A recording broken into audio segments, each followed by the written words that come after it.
So, when I was a kid, we would go Halloween, Halloween trick or treating. It's when you go over to everybody's houses in the neighborhood in your costume, and they give out candy to all the kids. And I remember when I was a kid, I would tell my parents I had this novel idea. I would save up all my candy, and I would only eat it when I was having like really bad days. So instead of eating a bunch of candy on Halloween night, I would instead like not eat it and only wait for like having bad days and wait then to eat the candy. And my dad said that this was a terrible idea because I would become like reliant on the candy or something, and that I shouldn't like binge eat after having a terrible day. And I didn't really understand it at the time because I thought I was being like really smart about it, and I was, uh, being like preserving my candy and being stingy and intelligent about it, and having like not just like binge eating all my candy on Halloween. But as I've gotten older, I've started to realize, oh yeah, you can't like you can't just like have like bad, it's not rewarding bad behavior, but it's rewarding like having bad days. You are gonna start associating these bad days with the candy, and it's gonna become one of those cycles, one of those positive feedback loops. You want to have more bad days or something along those lines. Having the excuse to just go eat your candy. Another story is there's these like really cute pit bulls. They're like in the street, and they would come over to the emergency department. It's a big pit bulls. They're probably like way bigger than Carlos, like 100 pounds, 80 to 100 pounds. Really big pit bulls, really well fed. They're strays though, so I'm not sure what happened to them. Their owner might have just not been able to support them anymore. It might have been a runaway. I don't know, something along those lines. And they came to the hospital. They like walk right up to the emergency department, and one of them like even walked in. There's two of them, a male and a female, and the security guards, they were really really scared. They were like, oh my god, like this pit bull, we gotta, like they have no problem, going after somebody like a dude, but the when it's a pit bull, it's a different story. I saw those guys like more or less like climb up the walls, so the pit bull couldn't get to them. They were like climbing up, whatever surface, so the pit bull wouldn't be able to get to them. Anyway, the security guards just gave them a bunch of we have these sandwiches that we give out to the patients, like little cheap sandwiches. So they would just give the dog these sandwiches, and they would be like, oh, like these dogs come all the time, and they just rush right in, and then we give them sandwiches and they go away. And it's like, guys, that you're just like encouraging the dogs to come back. I'm not saying like, hurt the dogs or whatever, or, try to confront them. But maybe we shouldn't just like give them a bunch of sandwiches and then, they'd come all the time just to the hospital because they associate it with the sandwiches. We want them to stop coming here because, it's a huge liability risk. It's a stray dog. I mean, they're really cute. I love them. You know how much I love pit bulls. But I mean, like, what if the dog just snaps and bites someone? It's still an animal. Anyway, the point I'm trying to get across is you got to be very careful with how you reward certain types of behavior. There's, of course, like the classic example of somebody who is exhibiting drug-seeking behavior. You always want to be really careful about it because you don't want to just like dismiss people's pain in the emergency department. But there are also some people who come all the time and they just scream and shout for drugs. And you can't like, you can't just like give into that. People in the waiting room take note of that. Like, oh, if I was screaming and just shouting and making a scene, then you guys would take care of me faster. That's how you need to get things done. You have to scream and shout at the doctors. You can't just you can't reward bad behavior. Anyway, I've just been thinking a lot about those different things. Just how I act in different aspects. So yeah, that's kind of all. A little excerpt. Oh yeah, I also saw a tweet that was just talking about how these this two roommates. One of them has a cat, and the cat would always go to the other roommate, and they'd wake the roommate up at 5 a.m.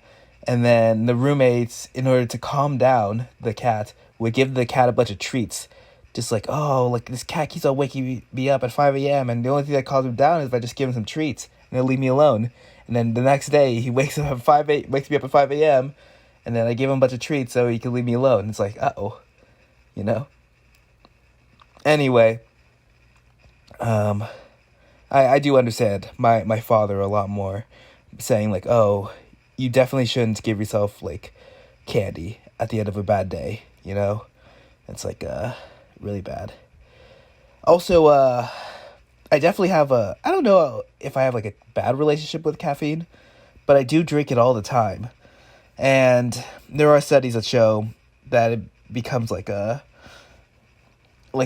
order to get to your normal functioning state, you have to drink caffeine. So, maybe I do have to re-examine my relationship with caffeine, just only drink it on certain days. But man, it is, it's probably one of the most important things, in the emergency department. Ah, God, I love coffee. All right, so as far as the lift goes, it was a push day. I was on the fence about how I should go about my bench pressing. I ended up just choosing to do 185. I did 3 sets of 8, and that felt pretty good, I'm still trying to do the progressive overload, trying to do a stronger, more heavy bench press, doing more reps, but 3 sets of 8s with the 185s, I think that was okay, With the 205s, I think I've done sets of 4, I've done sets of 5. I think I've done sets of 4. I'm not sure about the sets of 5.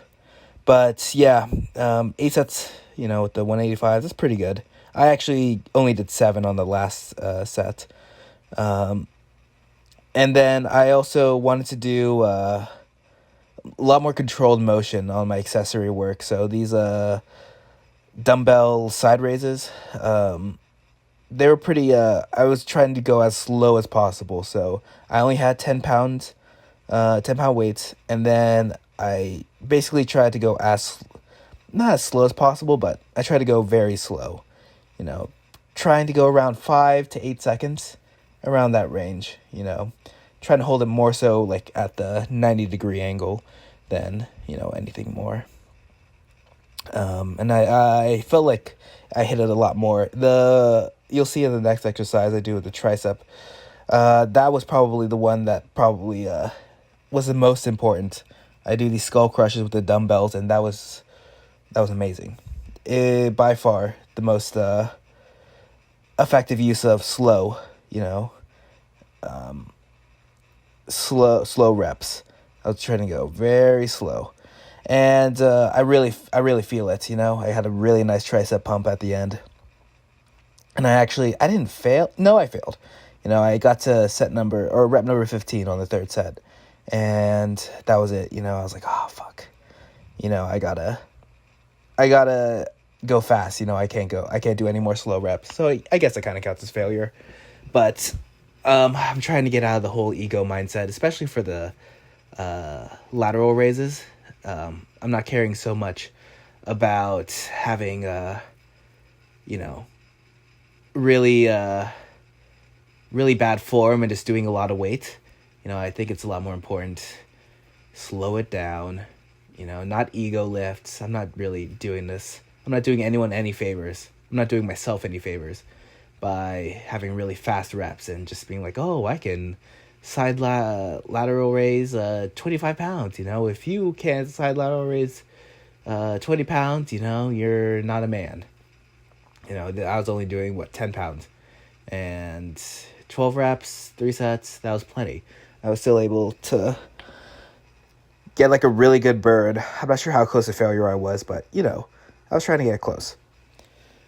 That could also be construed as the whole rewarding bad behavior, just ego lifting, just being like, oh, you have terrible form, but you could do all these sets or like all this really heavy weight, so good for you.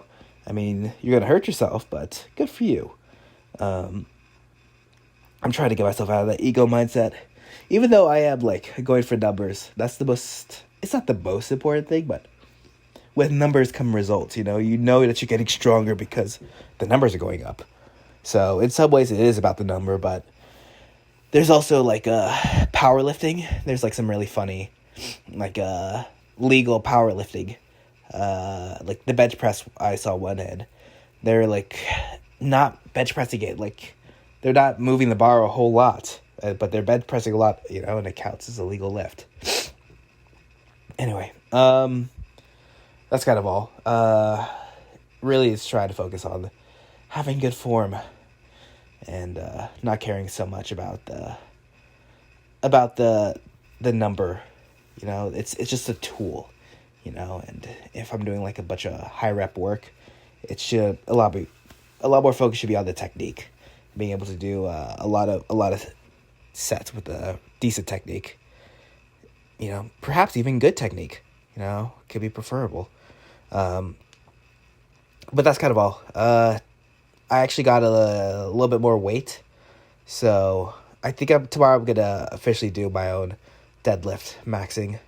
On the topic of ego lifting, I'm gonna go ego lift my deadlift real quick, and see how well it goes. But yeah, I was working today, so I did this after my shift, so I got work in like 8 hours. Ugh, God, I'm gonna go to bed. All right, that's all. Bye, guys. See you tomorrow.